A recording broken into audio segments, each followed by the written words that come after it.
Poštovani ministre Boskoviću, gospodin Dukoviću, uvaženi predstavnici medija, dame i gospodo. UNICEF globally this week is launching the largest ever data analysis on violence against children. The analysis is called Hidden in Plain Sight. Violence against children is everywhere. And it's what the report illustrates is that violence is often more visible than we think it is. It's woven into our social and cultural norms and upheld by our culture and perspectives. Ove nedelje inaugurišemo jednu od najobimnijih analiza podataka koju radi UNICEF, a ona se odnosi na nasilje. To je dio jednog globalnog izvještaja nazvanog u originalu Hidden in Plain Sight, što znači skriveno, a pred očima, i govori o nasilju nad djecom, nasilju koje je prisutno svuda i ono je mnogo rasprostranjenije i vidljivije nego što mi to prepoznajemo. Sadržano je u našim društvenim i kulturnim normama, a mi ga podržavamo našim stavovima i pogledima na svijet. Around 6 in 10 children under the age of 14 globally, almost 1 million, are subjected to physical punishment by their caregivers on a regular basis. Na primjer, u svijetu uzrastu djece ispod 14 godina 6, od njih 10, što ukupno u svjetskoj populaciji čini milijardu djece, izloženo je redovnom fizičkom kažnjavanju od strane onih koji se o njima staraju. 1 in 3 children experience bullying in school, and 1 in 10 girls under the age of 20 report having experienced sexual violence and abuse. 1 od 3 učenika u svijetu u ovom uzrastu redovno su žrtvama vršnjačkog nasilja u školi.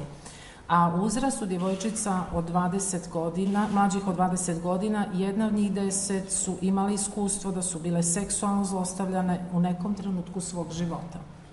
In collaboration with Minister Bosković, with colleagues from the Parliament, with the Ministry of Health and the Ministry of Justice and Education, we have been working to develop a functional legal and policy framework in Montenegro, which is now generally aligned with international norms and standards, human rights norms and standards on protection of children from violence and abuse. U saradnji sa uvaženim ministrom, sa parlamentom, sa ministarstvima pravde i obrazovanja kao i drugim ministarstvima, mi smo pokrenuli jednu multisektorsku institucionalnu saradnju kroz koju se Crna Gora uskladila sa onim što predstavlja međunarodnu normu na planu zaštite djece od nasilja. However, we need more to strengthen awareness, to build capacity of institutions, to ensure investments and proper monitoring mechanisms to ensure that these legal and policy frameworks truly protect all of our children. Međutim, ne možemo stati na tome, već trebamo da izgrađujemo svijesti i kapacitete u institucijama lokalnoj zajednici da obezbjedimo da zaista djeca budu zaštićena od nasilja. Here in Montenegro, we have, over the past couple of years, begun to gather more data on the situation of violence against children in the country. We now know that 1 in 10 Montenegrins know somebody who was sexually abused as a child, that 1 in 3 people know a child who is being bullied in school, and that almost 70% of children receive some type of violent punishment for misbehavior. I sada, nakon što smo za Crnu Goru prikupili podatke o nasilju nad djecom, mi smo utvrdili da gotovo 1 od 10 odraslih građana kaže da poznaje dijete ili odraslu osobu koja je bila žrtva seksualnog zlostavljanja u djetinjstvu, da 1/3 građana tvrdi da zna dijete koje je bilo žrtva nasilja u školi, kao i da 69% djece je imalo iskustvo, odnosno bilo predmetom psihološkog ili fizičkog kažnjavanja od strane roditelja i drugog odraslog lica. The report defines violence against children in 4 ways. Ovaj izvještaj definiše nasilje nad djecom na 4 načina. Physical violence, jedno je fizičko nasilje, sexual violence, zatim seksualno nasilje, emotional violence which can include humiliating or scaring the child, emotivno nasilje koje podrazumijeva ponižavanje, odnosno zastrašivanje djeteta. and fourth is neglect, which is the deprivation of the basic conditions for children to live. Četvrta je zanemarivanje, što znači lišavanje djeteta nekih osnovnih stvari koje su mu potrebne za život.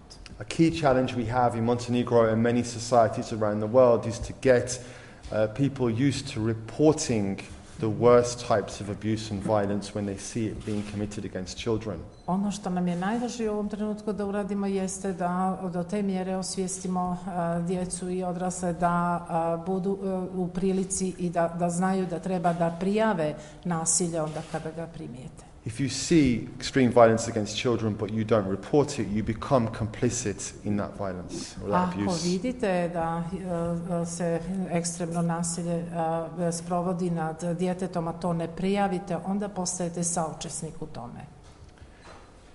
Violence also has a long-term impact on the brain development of children, preventing their individual possibility to learn, to be successful and to grow into happy adults. And it also has an impact on society in terms of economic, social and democratic development. Svaki čin nasilja negativno utiče na razvoj djeteta i ugrožava njegove životne potencijale da bude ispunjeno i sretno. I samim tim nasilje nad djecom ima dugotrajan i veliki uticaj na cjelokupno društvo, prije svega na ekonomske performanse društva. When we accept violence as normal, we contribute to keeping it as inevitable.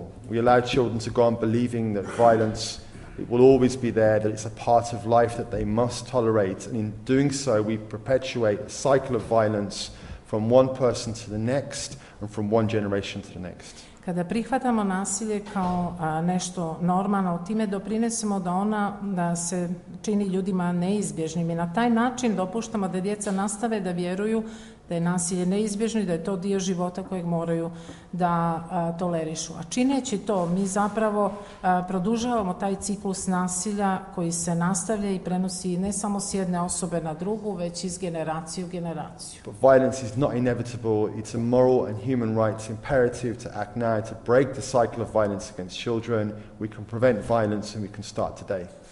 Nasilje, međutim, nije neizbježno, a pred nama je moralni imperativ i imperativ ljudskih prava da odmah učinimo nešto da taj začarani ciklus nasilja nad djecom prekinemo. Mi možemo da spriječimo nasilje i možemo to da počnemo da činimo već danas. Hvala vam puno.